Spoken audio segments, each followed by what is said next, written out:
Hello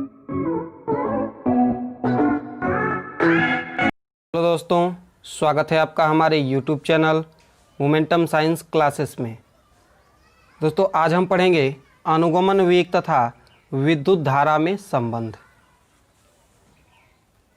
देखिए, अनुगमन वेग तथा विद्युत धारा में संबंध के लिए हम कोई तार मान लेंगे, कोई एक तार ले लेंगे जिसका परिच्छेद का क्षेत्रफल हमने a मान लिया है और इसकी जो परिच्छेद का क्षेत्रफल हमने a माना हुआ है, और हम मान लेंगे कि इसमें कोई विद्युत क्षेत्र वेक्टर E स्थापित कर देते हैं।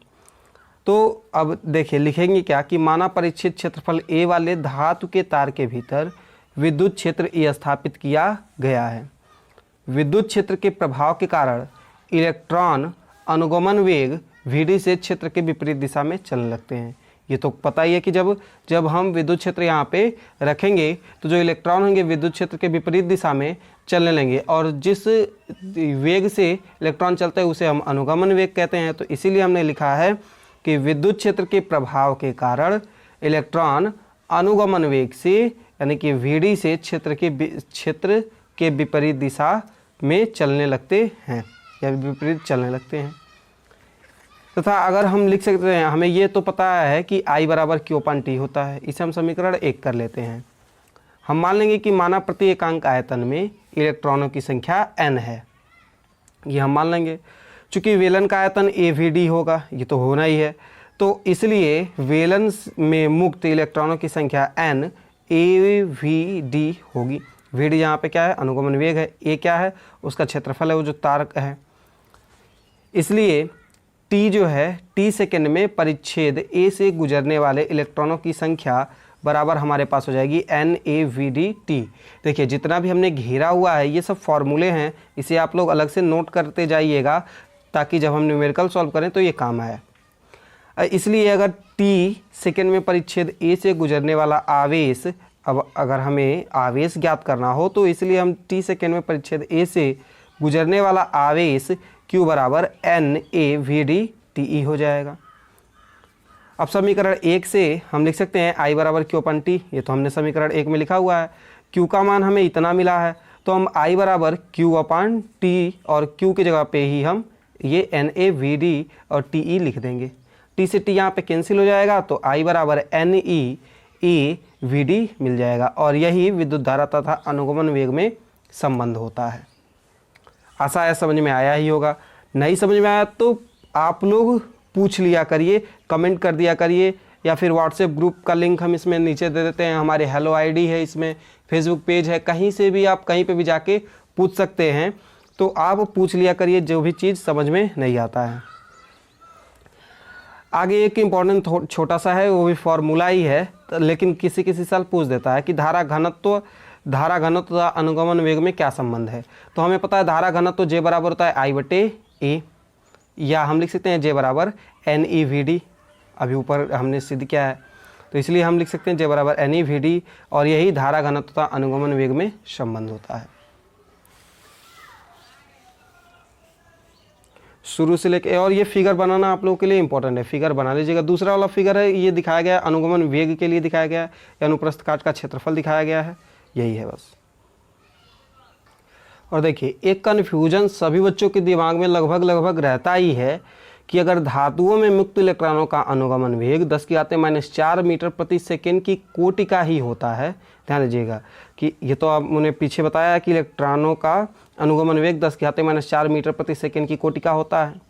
तो अब इस चाल से 1 मीटर की दूरी लगभग 2.78 घंटे में तय करता है। अगर मान लीजिए 10⁻⁴ मीटर प्रति सेकेंड चाल हो, तो उसके हिसाब से 1 मीटर की दूरी लगभग 2.78 घंटे में तय करेगा।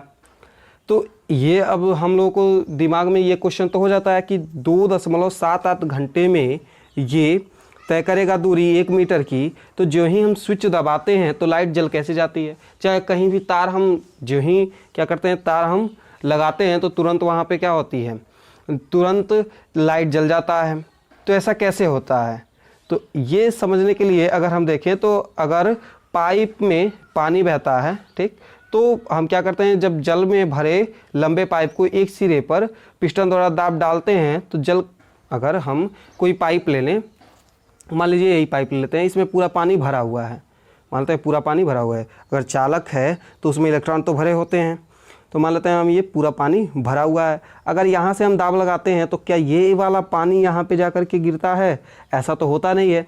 होता क्या है कि यहाँ से जो ही हम दाब लगाते हैं तो आगे जो पानी होता है वो गिर जाता है। ठीक उसी प्रकार से हम जो ही यहाँ पे क्या करते हैं कि यहाँ पे हम विद्युत धारा देते हैं तो ये इलेक्ट्रॉन जो है अपने स्वयं में ही क्या करता है कि जो ही हम यहाँ पे ये विद्युत धारा प्रवाहित करते हैं तो तुरंत ये इलेक्ट्रॉन इसे और ये इलेक्ट्रॉन इसे दे करके और यहाँ जो लाइट है जल जाती है।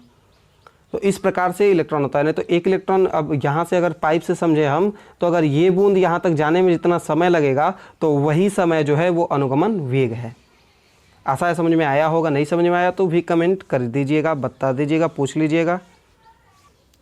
तो ठीक इसी प्रकार से जब हम क्या करते हैं कि चालक के सिरों पर विभवांतर उत्पन्न कराते हैं, मतलब चालक के सिरों पर विभवांतर हम उत्पन्न कराते हैं, तो पूरे तार में विद्युत क्षेत्र जो होता है, विद्युत क्षेत्र प्रकाश की गति से उत्पन्न हो जाता है।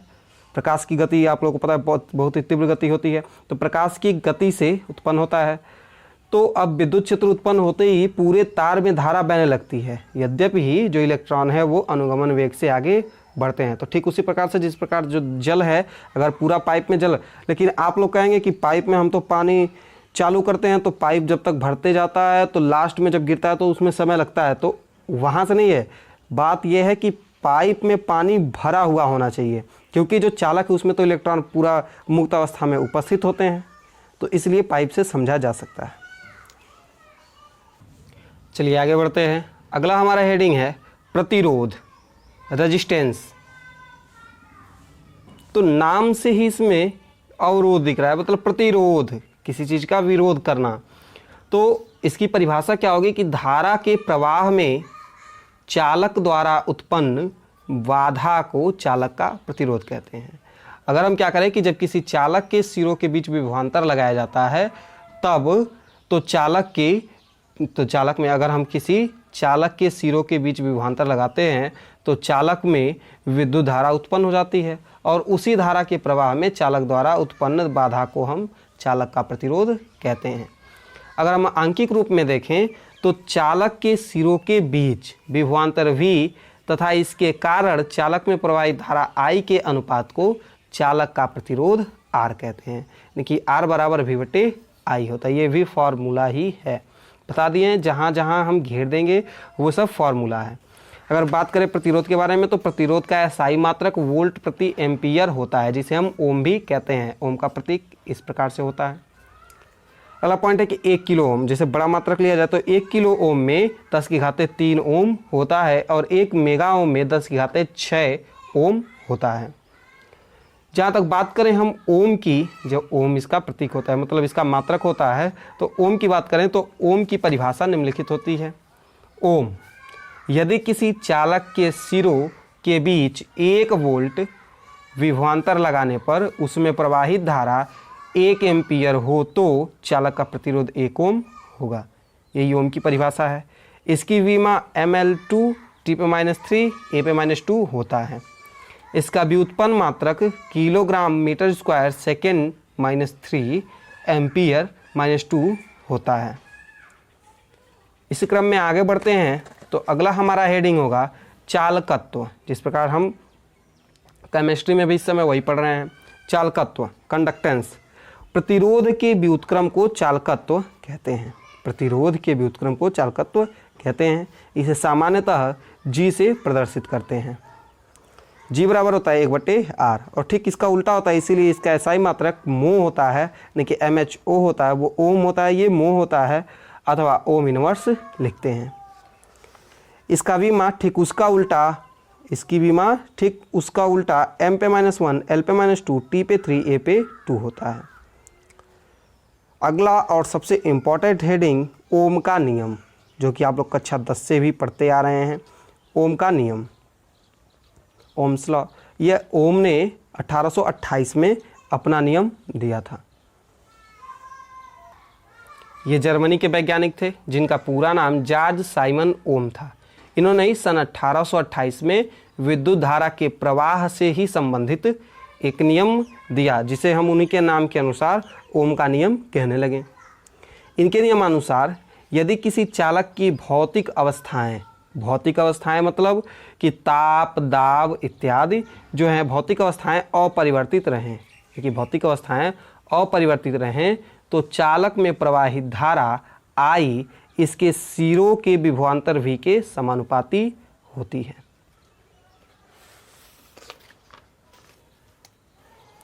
यानी कि हम लिख सकते हैं कि I is proportional to V अथवा V/I equal to R equal to नियतांक, यानी नियतांक माने कांस्टेंट। देखिए कुछ लोग कंफ्यूज होते हैं कि V/I बराबर R, ये तो हमने अभी पढ़ा कि इसे तो प्रतिरोध कहते हैं, प्रतिरोध भी R बराबर V/I।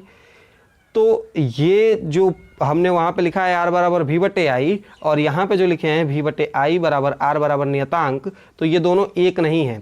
ये जो होता है ओम का नियम होता है, तब यहाँ पे इन दोनों का बराबर जो है नियतांक होता है, लेकिन वो प्रतिरोध है वहाँ पे फॉर्मूला वो है। अर्थात यदि चालक की भौतिक अवस्थाएं न बदलें तो चालक के सिरों के बीच विभवांतर तथा चालक में उत्पन्न धारा का अनुपात नियत रहता है। तो आशा है वीडियो आप लोग को जरूर पसंद आ रही होगी। थोड़ा सा और इसमें पढ़ लेते हैं, उसके बाद हम कल पढ़ेंगे। तो इसका नोट देख लेते हैं कि क्या इसमें इम्पोर्टेंट है। नोट पहला है कि ओम का नियम सार्वत्रिक नियम नहीं है। ओम का नियम सार्वत्रिक नियम नहीं है। अब सार्वत्रिक नियम नहीं है, इसका मतलब ये है कि ओम का नियम पदार्थों के विस्तृत वर्ग के लिए मान्य है, परंतु सभी पदार्थों के लिए नहीं है। मतलब सभी पदार्थों के लिए ओम का नियम मान्य नहीं है, इसीलिए इसे हम सार्वत्रिक नियम नहीं कह सकते हैं। दूसरा पॉइंट है हमारा, सभी धातुएं ओम का नियम का पालन करती हैं। सभी जो धातुएं होती हैं वो सभी धातुएं ओम के नियम का पालन करती हैं। अगला पॉइंट है कि प्रायोगिक सीमा में अर्धचालक व अचालक भी ओम का नियम का पालन करते हैं। गैसें, तापायनिक वाल्व, अर्धचालक डायोड, ट्रांजिस्टर आदि ओम के नियम का पालन नहीं करते हैं। अगर पूछा जाए कि ओम के नियम का पालन कौन कौन नहीं करता है, तो हम कह सकते हैं गैसें, तापायनिक वाल्व, अर्धचालक डायोड अथवा ट्रांजिस्टर इत्यादि ओम के नियम का पालन नहीं करते हैं। कल हम हेडिंग पढ़ेंगे मुक्त इलेक्ट्रॉन मॉडल अथवा अनुगमन वेग के आधार पर ओम के नियम की व्युत्पत्ति।